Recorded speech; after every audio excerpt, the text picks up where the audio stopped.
Palapakagahon natin ang mga lakas ng Diyos sa buhay dito. Sabi ko sa katawan ko, mas naniniwala ako born again ka na ngayon. Mas naniniwala ako na ligtas ka na ngayon. Amen. Nakakapula po tayo mga hasbito.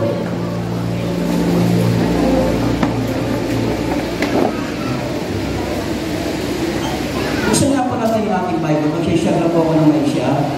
Yung verse na binigyan ko sa ating Pastor Aaron po. Acts chapter 19 verses 1 to 7. Napakagandang verse po ito. Pwede pa natin ipakita ko sa screen.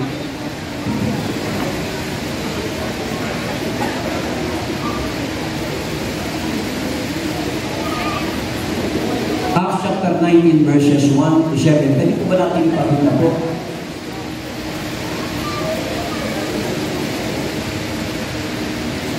Basahin po natin hanggang verse 7 po, sabi po dito, habang nasa Corinto si Apollos, tinahatangan ni Pablo ang iba't ibang dako ng lalawigan hanggang siya'y makarating sa Epeso.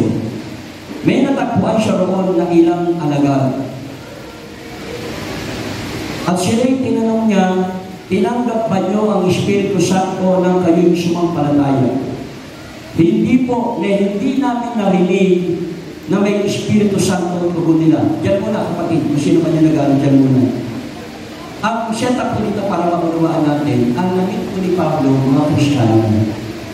Ang word na namin nga po rito, alagad na, disciple na. Probably naglilingkod na kay Kristo, sumusunod na kay Kristo. Pero tinanong sila ni Pablo patungkol sa isang bagay na napakahalaga. Sabi ni Pablo sa kanila, tinanggap na ba ninyo ang Espiritu Santo? Yung mga alaga, kung sumasampalataya kay Jesus na tama, sabi niya, ang Espiritu Santo, hindi na namin narinig na meron palang Espiritu Santo. Ibig sabihin, yung problema ang nagaganap po ngayon, ay problema ho ng araw. Ano yung problema yun? Yung kakulangan sa katuruan patungkol sa Espiritu Santo. Yung po problema po ng Diyos, ang gusto po, yung quotation na narinig ko po kay Catherine Kuhlman, sabi niya, when I met the Holy Spirit, I did not meet Him as a doctrine, but I met Him as a person. Marami po sa body of Christ, marami po sa mga churches po ngayon, naririnig natin ang Holy Spirit, binabanggit natin. Sa benediction, Ama, Anak, Espiritu Santo. Marami tayong kinakanta patungkol sa Holy Spirit. Pero meron po isang pagkukulang kami mga pastor na pinapakita ko ng Biblia na nung araw pala ay problema na ho. Yung kakulangan patungkol po sa katuruan ng Espiritu Santo at gaano kahalaga ang Espiritu Santo sa pamumuhay ng pagdating po natin kay Lord. Kaya na nabanggit po kanina ni Pastor Arnul po, ang paniniwala po natin, we believe in one God. Elohim, manifested in three. A unique but co-equal persons, Ama, Anak, Espiritu Santo. Ang Ama ang nagplano ng salvation, ang Anak ang nagpatupad ng plano ng Ama, ang Holy Spirit ang nagbibigay ng buhay sa plano ng Ama na pinatupad ng Anak. Ang Holy Spirit po, kung pag-aaralan niyo po ang Bible, ang Ama may sariling kapangyarihan, ang Anak may sariling kapangyarihan, ang Holy Spirit may sariling kapangyarihan po yan. Pantay-pantay po siya eh.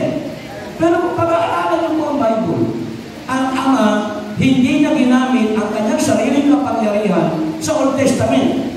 Ang ginamit niya ay ang kapangyarihan ng Espiritu Santo.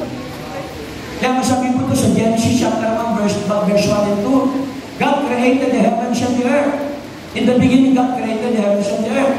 And the earth was without form, it was void, it was full of darkness, but the Holy Spirit was hovering over the surface of the waters. Makikita niyo po sa unang chapter pa lang po, sa pangalawang verse pa lang po ng Biblia, pinakita na po doon ang Holy Spirit, ang kapangyarihan nagmanifest na ginamit ng Ama nung panahon niya. It was not the power of the Father, but it was the power of the Holy Spirit. Nung Kristo, marami nagtatanong, Pastor, anong ginawa ni Jesus pag wala 1 taon hanggang 30 taon po? 30 years old po siya. Kung alam niyo po kwento ng Bible, Jesus Christ only started to preach and minister after He was baptized. And something powerful happened kung siya pinabaptized. Matthew chapter 3 verse 14-17. When He was baptized, nabuksan po ang kalangitan, bumaba ang Espiritu Santo sa Kanya at nanatili po sa Kanya. Amen? At biglang-bigla po, nagbago ang takbo ng buhay ni Jesus. Bigla na po siyang nag-preach. At in-declare niya sa pasimula ng kanyang ministry, the Spirit of the Lord is upon me. Luke chapter 14 verse 18-19. Because He has anointed me to preach the gospel. Meaning, pinakita ni Jesus, bagamat siya ay Diyos. Actually, sabi ko ng Bible, Philippians chapter 2 verse 5 and 6. Let this mindset of Christ be upon you, who being in the form of God, did not thought it robbery to be equal with God, but made Himself nothing. He humbled Himself. He lived like a man. Ibig sabihin, malinaw po sa verse na yun, bagamat si Jesus po ay Diyos, hindi mo nawala yung pagka-Diyos ni Kristo, sa kapanganakan pala, Emmanuel, Matthew 1:23, God is with us. Mababasa niyo po sa Bible, si Pedro, sinamba, pinagbawalan niya sumamba sa kanya. Si Peter at si Paul, sinamba, pinagbawalan niya sumamba sa kanya. Si Barnabas, sinamba, pinagbawalan niya sumamba sa kanya. Yung angel na nagbigay ng revelation kay John, sinamba, pinagbawalan niya. Huwag kayo sasama sa amin. Tao lang kami. Pero mababasa niyo po, si Jesus, maraming pagkakataon. Nung siya nangangaral, sinamba, hindi na pinagbawalan yung mga tao. Yung bulan sa John chapter 9, yung nilagay niya ng putik, sinamba siya noon, pinayagan niya, hindi na pinagbawalan. Matthew 14, nung pinagyong mo sila, nung nagdakat si Peter sa ibabaw ng tubig. Nung sinave ng Panginoon, si Peter, namanga sila. Sabi nila, sino to? And after that, they worship Jesus. And Jesus did not forbid them from worshiping Him. Bakit? Diyos po si Kristo eh. Sabi mo, hindi na wala ang pagka-Diyos ni Kristo. Nung sinabing, hinubad niya yung kanyang pagka-Diyos, ang ibig sabihin nun, hindi niya ginamit yung kanyang karapatan at kapangyarihan bilang Diyos. Ang pinakita po sa atin, yung kapangyarihan ng Espiritu Santo na humilos para sa Ama sa Old Testament, yun din ang Holy Spirit na humilos at gumawa sa buong buhay ni Jesus Christ. Lahat ang ginawa ni Jesus dito po, na siya pinagkatawang tao, ginawa na yung through the power of the Holy Spirit. It was very clear. And Jesus Christ made one powerful statement. John chapter 16 verse 7, sabi na, nung kausap niya mga apostol, during the Last Supper, bago siya pumunta pa ng Garden of Gethsemane, where he was arrested and eventually led into the Calvary where he was crucified. Ang sabi niya, John 16:7, ang sabi niya, mas mabubuti para sa inyo na ako ay mawala. Sapagkat kung ako'y aalis, hindi paparito ang Espiritu Santo. Pero kapag ako'y umalis, ang Espiritu Santo ay paparito. Kami po ay sa atin, is very important. Coming from the mouth of Jesus Christ. Ano ibig sabihin ng verse na yun? Yung verse na yun ay sinasabi ni Jesus, mas kailangan ninyo ang Espiritu Santo kaysa ang physical presence mo dito sa ibang mga. Yung mga salitang yun, ang lalim eh. Yung mga salitang, si Jesus mismo lang sabi, you know that it is better for me that I go. Because if I won't go, the Comforter, the Spirit of Truth will not come. But if I go and depart, the Holy Spirit will come to you. Kung pag-aaral po natin kung malalim sa itang Jesus na yun, alam mo, pinapakita mo doon, pinasabi ni Jesus Christ, mas kailangan ng Holy Spirit kaysa sa physical presence mo dito sa mundo. At ang siya po'y nabuhay na Alam mo natin lahat ng Great Commission. Nabuhay siya muli. Binili na niya yung mga tao. Go ye in all the world and preach the gospel. Matthew chapter 16, verse 15 to 17. Pagdating ng Matthew chapter 28, verse 18 to 20, sabi nun, go ye and make disciples of all nations, teaching them everything that I have taught you, baptizing them in the name of the Father and of the Son and of the Holy Spirit. Kaya tingnan niyo po yung binanggit ko po ng verse kanina sa Mark. Yung pangalawa po, binanggit po sa Matthew. Pagdating po sa Luke, pakinggan niyo po ito ng pagaganda po. Pagdating po sa Luke chapter 24, verse 49. After commanding them, after commissioning them, go ye and preach the gospel. After telling them, disciple all nations, biglang sabi ni Jesus, but tarry ye in Jerusalem until you are endued with power from on high. Sabi ni Jesus, ano yung pagkulugan nun? Sa mababang salita po sinasabi ni Jesus, huwag kayong mangahas na gumawa ng anumang bagay para sa akin hanggang hindi kayo sigurado na ang kapangyarihan mula sa itaas ay nasa inyo. Si Jesus Christ from age 1 to 30, magaling na ho sa Bible yan. 12 years old pa lang, di ba? Malisuda, nagpaiwan sa Jerusalem.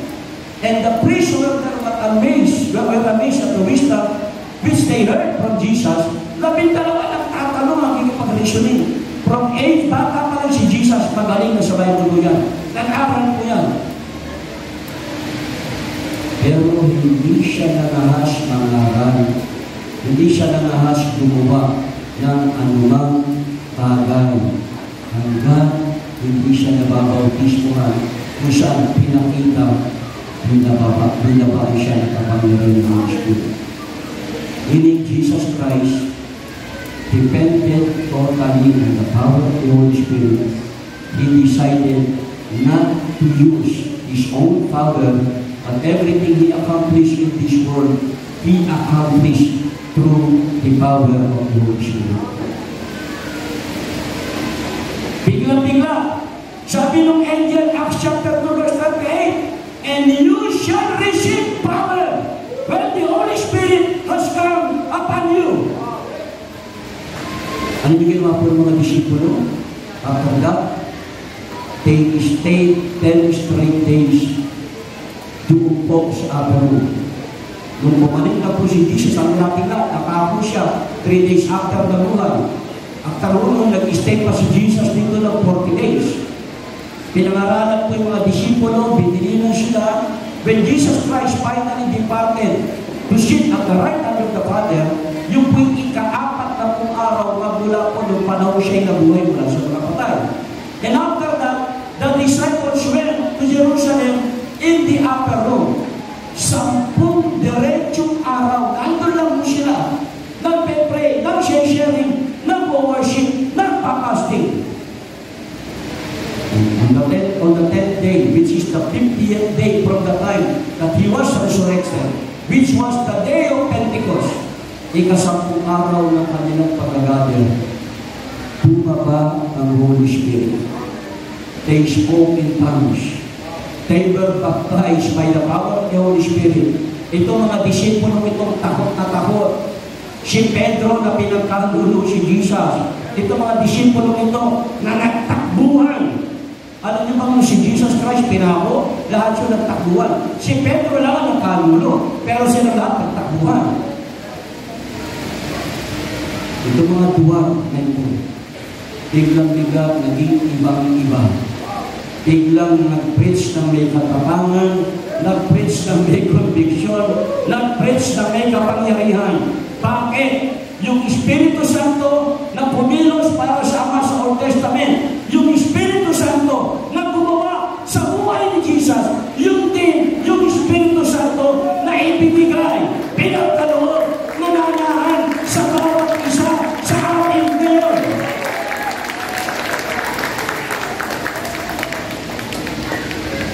Supposed to be mga powerful powers. Sabi sa kami mo, ikaw ang totoong Power Ranger. Mas makapangyarihan ang pag-multiply. Ano ba yun? Alam mo yung Power Rangers? Kung araw po yung panahon namin yun. Hindi nila siguro alam yun.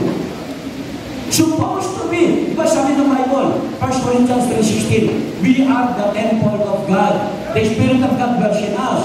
3 chapters after that, 1 Corinthians 6:19, we are the temple of the Holy Spirit. Anong ibig sabihin nun? The Holy Spirit is the power of God. The Holy Spirit is the power of Jesus. Pag sinabing ikaw ay templo ng Espiritu Santo, ibig sabihin nun, tahanan ka, daluyan ka ng kapangyarihan ng Holy Spirit.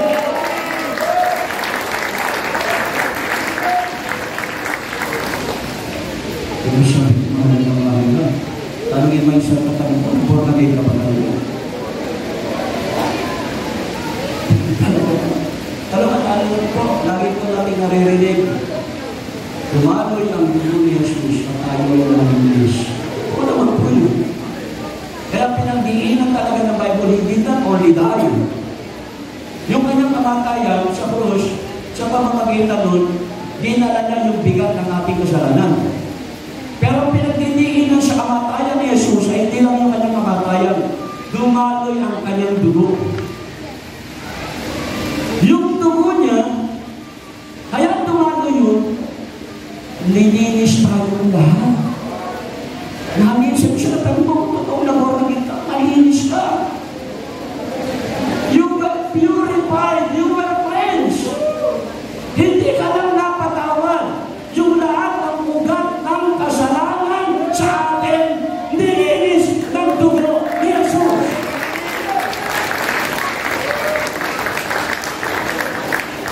Ginawa ni Jesus yun. Nilinis tayo para i-prepare tayo na maging tahanan tayo ng Espiritu Santo. Maging templo tayo ng Espiritu Santo. Sabi mo sa katabi mo, hindi ka pahingaan ng Holy Spirit. Ang Holy Spirit hindi nagpapahinga yun. Ang Diyos nagpahinga. Pero ang Holy Spirit, maski kung sa gumagalaw yun. Amen. Totoo yan ng Holy Spirit, nagpapahinga din sa atin. Pero in reality, sa nagpapahinga, hindi nagpapahinga ng Holy Spirit. Bakit siya nasa atin? Nag-interpret tayo ng Holy Spirit line. Kasi lahat ng ginawa ni Jesus na sadyang hindi tinapos. Ang tinapos siya yung ating salvation. Malinaw po yun na kumpleto po yung salvation. Wala na tayong idadagdag doon. Pag may idadagdag po, kulto ho yun. Wala na tayong maitadagdag sa work of salvation. Pero nung pumalis si Jesus, meron kang trabaho. Na yung trabaho na yun ni Jesus, tayo na ang gagawa. Yung sa katabi mo, ikaw at ako ang gagawa ng trabaho iniwan ni Jesus. Ngayon, yung nagtrabaho sa pamamagitan ni Jesus, ang Holy Spirit, ibinigay ng Diyos sa atin. Nananahan sa atin. Bakit po? Nananahan siya na only to produce the character of Jesus Christ in everything we do, but to release through us the powerful works of the Holy Spirit, the powerful works of Jesus. Amen. Amen. Kaya nung sinabi nung mamit ni Pablo, yung mga disipulo sa Efeso, ang tanong niya, tinanggap niyo ba ang Holy Spirit? Hindi ka namin alam yung Holy Spirit. Hindi na ituro sa kanila ang Holy Spirit. Hindi malalim na naituro ang Holy Spirit. Kaya yung mga taong yun, walang masyadong na-achieve para doon. Ganon din tayo, wala tayong masyadong na-achieve para doon. We will not even be able to live or display the very character of Jesus Christ in us if we will not be aware about the Holy Spirit. If we will not know who the Holy Spirit is, the person of the Holy Ghost, what He has done in the Old Testament, what He has accomplished through Jesus, and what He desires to accomplish through you. Amen. Pwede pakita ka natin yung John chapter 14 verse 12. Actually, pwede ko po yung i-share, pero gusto ko mabasa niyo po. Ang ganda po ng verse ito, sa akin po, nung muna ko mabasa po, ang sino man sumampalataya sa akin ay gagawa ng mga ginawa ko. Ganyan, makakamama yun, di ba? Yung ginawa ni Jesus, gagawin mo daw. Sabi mo sa atin, di ba nakakamangha? Yung ginawa ni Jesus, gagawin mo daw. Pero guess what, hindi siyang sinabi, hindi pa tapos eh. Sabi niya, higit pa sa ginawa ko, gagawin ninyo. Sabi ko ba? Alam niyo ba?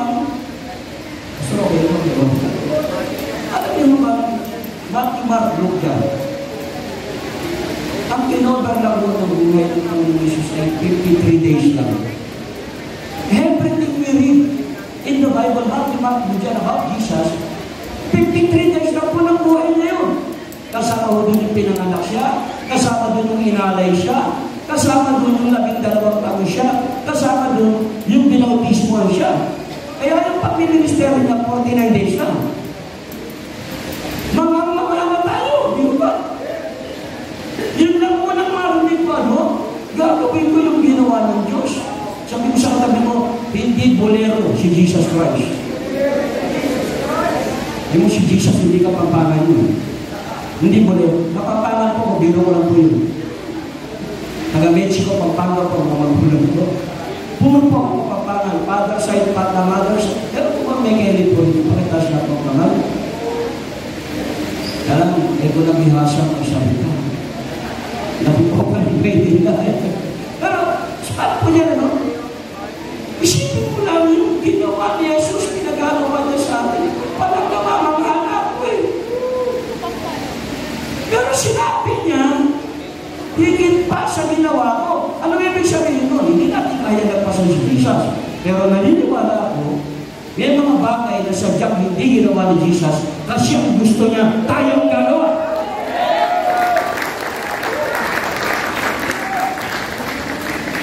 Pero sa iparya ni Jesus, hindi natin mangyayari yan kung hindi natin kilala na uunawaan through the Word of God yung kapangyarihan na kumilos para sa Ama sa Old Testament.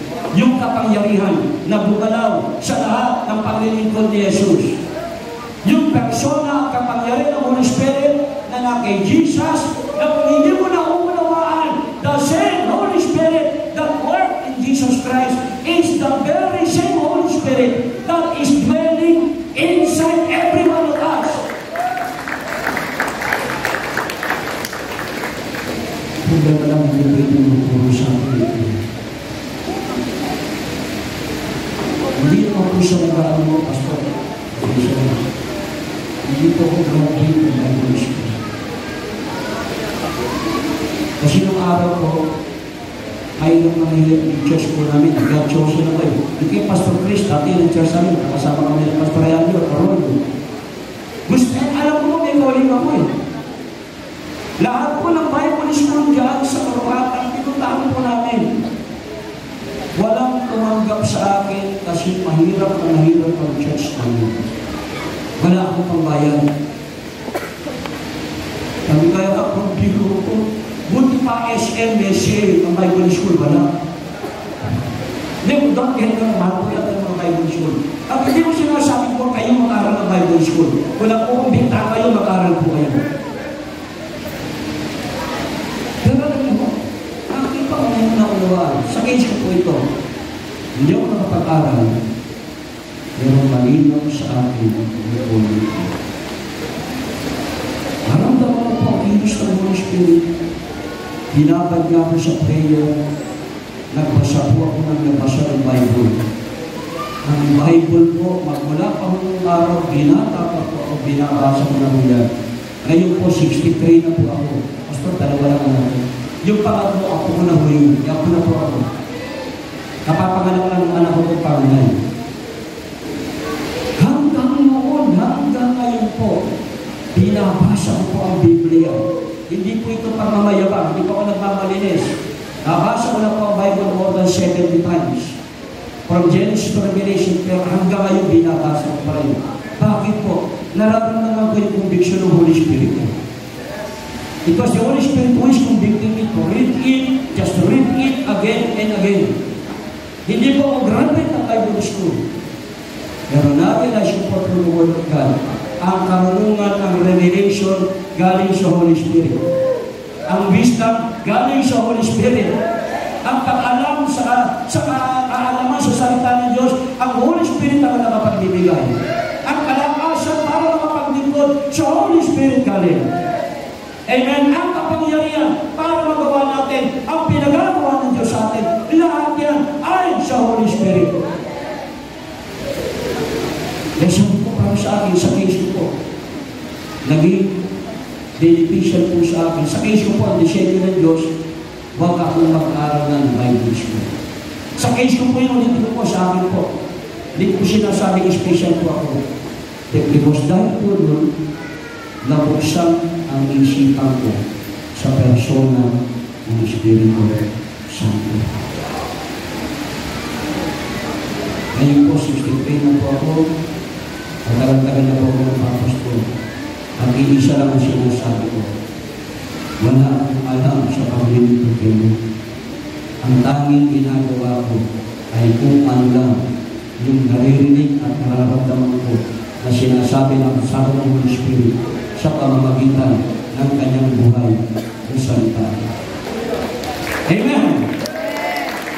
Amen! Ang tip po, baptism ng Holy Spirit. Nabasa ko po, many years ago, yung water baptism, saka po yung baptism ng Holy Spirit. Sa Greek word po, pareho mong ginamit. Yung water baptism, yung baptism po doon, ang ibig sabihin nun ay baptizo sa Greek word. Baptizo. Ngayon, yung baptism in the Holy Spirit, na si Jesus mismo nagsabi, si John the Baptist nagsabi, one after me will come, who is greater than me, and he will baptize you in the Spirit and in fire. Yung baptism ng Holy Spirit, yung salita kong baptizo, yung tipong ginamit po sa water baptism na ang kahulugan is to be immersed in water. Diba kaya nga tayo po, water baptism, hindi po bisik-bisik. Pastor, siguro kung naman nakakabalik, immersion ng baptism natin. Hindi po tayo bisik-bisika, wala po special, walang regular, pareho lang po yun. Ang water baptism po, nilulubog talaga sa tubig. Ibig sabihin, pag nag-water baptism tayo, pahinga, paupo, pareho lang po yan. Ang sinisiguro po natin, yung buong katawan po natin ay mailulubog sa tubig. Yung pang water baptism. Kaya nung binanggit ko ni Jesus, o binanggit si John the Baptist, yung baptism ng the Holy Spirit, same Greek word na ginamit, baptizo. Ibig sabihin nun, to be baptized in the Holy Spirit is to be totally immersed in the presence, in the glory, and in the power of the Holy Spirit. And that is the only way we can accomplish kung ang mga ginagawa ng Diyos. That is the only way na tayo po makakapamuhay o katulad ng buhay ni Jesus. Can you give me a definition of success? Mr. Ate kayo po. Ano ba ang mga ng tagumpay?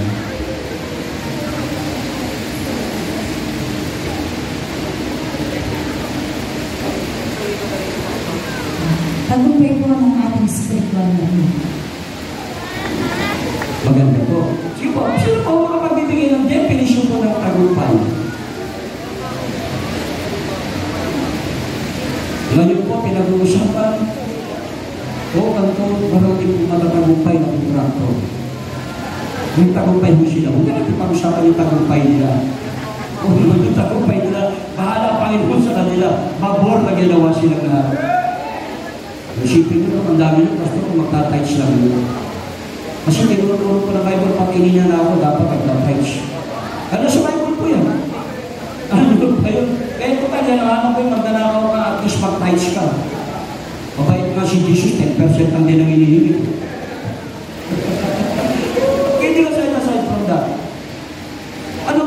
5, yung sumikat tayo, marami tayong pera, magkaroon tayong mataas na posisyon, tama mo, hindi naman mo masama yun. Pero yan po ang definition ng mundo ng tagumpay. Pag-usapan natin ng Bible. Usapan natin si Jesus. How did Jesus define success?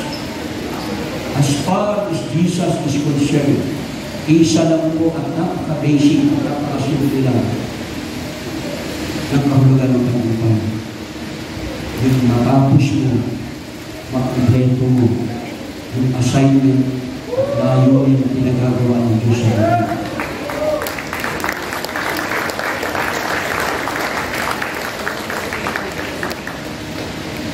Narinig ko ito sa isang pastor, hindi ko sa akin galing ito. One of the greatest tragedies that are happening in the body of Christ today is to become successful in the wrong assignment. Sa paglilibog natin ngayon, hindi tayo nakitigaya. Ay, uso, pastor, magpapastor din ako. Kasi nung araw, pastor, inabot ko yan. Uso, tamburin, nagtatamburin nila. Uso, siyempre, lahat, siyempre. Uso, jinpag, lahat, naka-jinpag. Don't get me wrong, hindi po sinasabi masama po yan, ha? Uso, kingdom, nakikingdom lahat. Uso, prophetic, naka-prophetic lahat. Nung mga uso ng prophetic, pati sa church, pero sa kanyang prophetic. I'm not saying this for pang-ganyan po ako. Sa pag-ganyan po kayo, kaya ang mahalaga yung pag-isip ng Holy Spirit. Maunawaan mo kung ano yung layunin mo, kung ano yung pinagagawa ng Diyos sa iyo, kung ano yung mission na dapat mo magkakos. Kasi darating ang araw, 2 Corinthians chapter 5 verse 10, we will all stand before the judgment seat of Christ. And we will give an account to Jesus Christ of what we have done in our lives after we got saved. Ang isang pangalan tatanungin ng Jesus Christ kung natapos mo ba, na-complete mo ba yung ginagawa mo sa atin. Hindi ko tagal ko na kung naging may 30 years na rin. Pero wala pa akong pastor na narinig mag-preach ng 2 Corinthians 5:15. Ewan ko po ano pa, hindi ko lang narinig. I never heard a pastor, not even once, not even a single pastor, preach about 2 Corinthians chapter 5 verse 15. Ano po yun? Namatay siya para sa lahat, upang ang lahat ay huwag nang mabuhay para sa anong sarili. Kung hindi ang lahat ay mabuhay para sa Kanya, na namatay at muling nabuhay para sa kanila. Pakinggan niyo po ako. Kung ang gusto lang ni Jesus, makarating tayo ng langit, dapat kung na-born again tayo, kinuha niya na tayo. Mission accomplished na. Sabi mo sa katabi mo, kung gusto lang ni Jesus, makarating ka ng langit, eh di dapat hindi na kita katabi ngayon.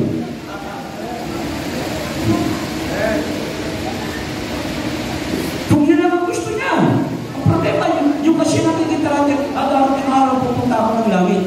Kaya sabi ng isang pastor, a lot of believers are so heavenly minded that they are so earthly useless. Sabi mo dun, He died for all, so that all may no longer live for themselves, but for all to live for Him, who died for them and rose from the dead for them. Pakinggan niyo po ako. Hindi ko napipipisyo talaga mensahe na ano nyo. Namatay si Jesus para sa atin, hindi lang para mapatawad tayo, hindi lang para magkaroon tayo ng buhay na walang hanggan. Namatay siya, hindi lang para dalhin tayo sa langit pagdating ng araw. Namatay siya para maibalik tayo sa original na layunin ng Panginoon Diyos para sa bawat isa sa ating lahat. May purpose ang Diyos sa akin, may purpose ang Diyos sa inyo. Sabi ng Panginoon kay Jeremiah chapter 1 verse 5, even before you were born, even before you were conceived in your mother's womb, I already knew you and appointed you as prophet to the nations. Kapatid, ng Diyos, may purpose ang Diyos natin. Kaya tayo umabot ng ganitong edad, ikaw kaya mabuhay. May purpose ang Diyos sa'yo. May pinagagawa ang Diyos sa'yo. Meron kang assignment na dapat mong tapusin. At ikaw, ang buhay mo, hindi susukatin ng Diyos. Kung gano'ng karami ang pera mo, gano'ng karaming bahay na ipundar mo, gano'ng karaming kotse na may payong ang nabili mo. Amen. Hindi yan na susukatin ng Lord. Ikaw ay naging presidente, hindi susukatin ng Diyos yan. Ang sasukatin ng Panginoon sa iyo, kung nagawa mo ba, natapos mo ba, nakompleto mo ba yung pinagagawa ko sa iyo. And that is success. Ang isa matabi mo kaya kung ligtas ng Jesus. Namatay si Jesus para sa iyo. Para making balik ka sa plano mo para sa buhay. Naintindihan niyo po. Kaya po, diyan napakahalaga yung baptism ng Holy Spirit. Nakita natin ang desire tayo, Lord. I want to be empowered. I want to be immersed in your power. I want my life in and out be totally immersed in the glory and the presence and the power of the Holy Spirit, so that I may live according to your purpose for me, and that I may complete the very purpose and the very assignment that you have ordained for the bagong kapag panganak. Kayo, nagsiselebrate po kayo ng anniversary. Alam niyo ba, ang bawat church po, hindi po pareho. Pare-pareho tayo ng dilingkod kay Lord. Pare-pareho tayo sumasamba kay Lord. Pare-pareho tayo nag-i-evangelize. Pero ang bawat church po ay may kanya-kanyang calling. Ang bawat church po may kanya-kanyang layunin. Kaya hindi po natin dapat pinagkukumpara ang mga churches po natin. Huwag niyong ikumpara ang church nyo sa GIL o sa ibang church, no? Bakit po? Iba ang calling ng GIL, iba ang purpose ng Lord sa GIL, iba po sa Bread of Life, iba sa CCM, iba po sa church po ninyo. That's why every local church must surely preach and teach about the person, the works, and power of the Holy Spirit, because the only way we can truly fulfill and accomplish our mission and purpose is through the power of the Holy Ghost. Ako siya po dito, Pastor, may isang kapatid, siya po ang binukit tayo 20 years ago, na-invite po ako sa Vienna, Austria, University. Purang tao po, nasa 400. Actually, yung pinasalita ko ng church, pinakamalaking Filipino congregation po sa buong mundo. Kapampangan po ang Pastor Tudo, si Pastor Larry Manuel, baka sakaling kilala ninyo. 20 years ago po, dahil po yung last time na napunta po ako ng mundo, nag-preach po ako. February 20, 2005 po, 20 years ago. By the grace of God po, bumaba po ang aming team. Before po, nag-deliverance po kami for 1 week. Sisimula kami ng alas 8 ng gabi, ng umaga, matatapos kami 11 po ng gabi. Iba-ibang session po yung for deliverance, wala ka nag-preach. Kaya ang biro po, gagawa ako ng libro, The Busiest Week of My Life. 1 week po yung diretso, nag-culminate po ng Sunday service. Yung yung Sunday service, ang dami po tao, bumaba talaga yung anointing. Isa po sa pinakamalakas na revival na naranasan ko. Yung mga tao po, parang patong po, walang naglilihan sa pagsabi po. Doon po nagsimula yung revelation ng tunnel of anointing. Dumaan lang yung mga tao sa isang lugar. Ay, Diyos ko. Nasa dami nga po, hindi nyo pwede nilihan. Pero hindi ko na-amaze doon. Tapos na po yung service. May pinakilala sa akin na isang lalaki, umiiyak. Nakatingin lang sa akin, Pastor, gusto ko kami po ang taangin ko. Naborn again siya kanina habang nag-preach. Yung palawan at sa Vienna, Austria, to share, nakakapatay ng tao sa Vienna, Austria, hinahanap ng batas sa Vienna, Austria ng oras na yun labor na yun. Hindi po siya kilala. Hindi naman salvation ang principle ng time na yun, Kingdom of God. Ang principle po na natatandaan ko eh. Bumaba ang anointing, nagundiktahan siya, nag-repent, nagsuko ng buhay sa ating Panginoon. Umanggap siya ng wala akong kinalaman. Hindi ko po alam kung siya pinatanggap, basta nakinig lang siya sa gitna ng preaching.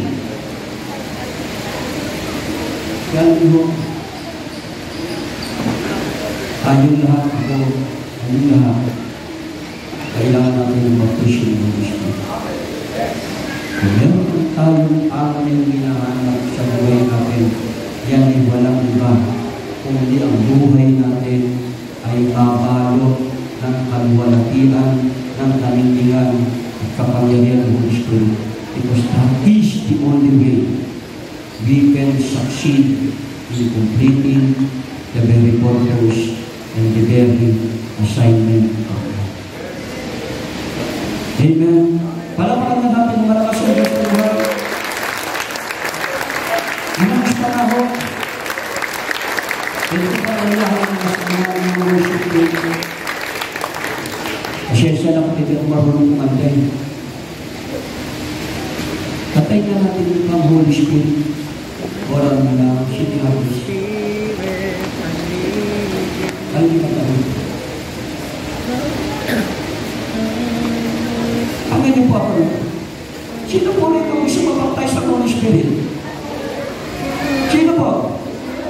Kasi yung din ng church ninyo eh. Dapat hindi siya nagpunata niyan. At kaya kung hindi paglakan tayo, ang Holy Spirit all of you now. I need your anointing all of you now. Si Gabi siya. Pakit niyo pa ako. Para po makatulong sa atin, hindi man ito formula. Para maranasan natin ang baptism ng Holy Spirit. Una-una po, make sure that God's purpose and calling for your life is very clear to you. Papo ko dyan. Papo. Magiging sa atin. Ano ba yung calling ko? Ano ba yung purpose ko? Kasi, bakit ka maghahanap ng kapangyarihan ng Diyos? Papa? Amen? The anointing, the baptism, and the power of the Holy Spirit is for a purpose.